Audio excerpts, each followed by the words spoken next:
Para mas mapadali ang paghahanap ng mga botante sa kanilang mga polling precinct, idilunsad ng GMA News Online ang Find Your Precinct. Matapos lang ang ilang click sa inyong computer o smartphone, pati pinakamabilis na ruta sa inyong presinto, malalaman na. Narito ang report.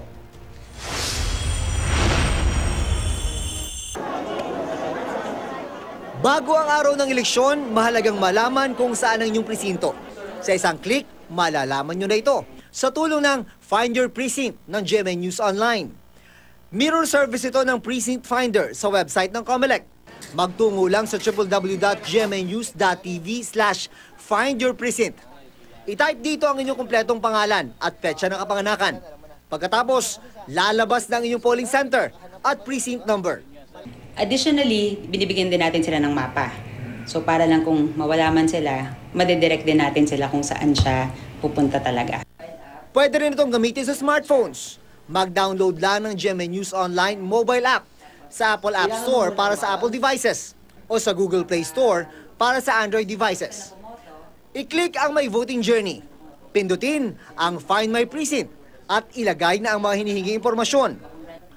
Sa tulong din ng traffic and navigation app na Waze, ituturo rin sa inyo ang pinakamabilis na paraan para makarating kayo sa inyong polling center kapag pinindot ang Get Direction.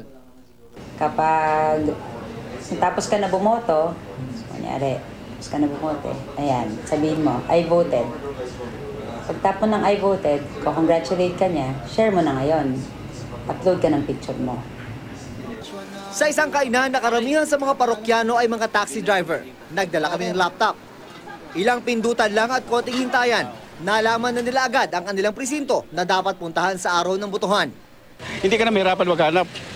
Pwede ka pa makabiyahe pagkatapos mo magboto. Oras ang kinakain, sir, paghanap pa lang ng precinct mo kung saan ka pupunta para bumoto. Ito, mas malaking mas malaking oras ang maisisip mo.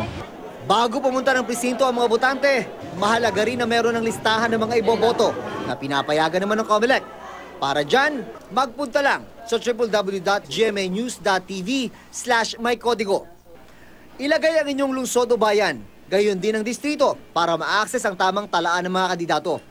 I-click lang ang bilog na hugis-itlog sa tabi ng pangalan ng kandidatong inyong napupusuan.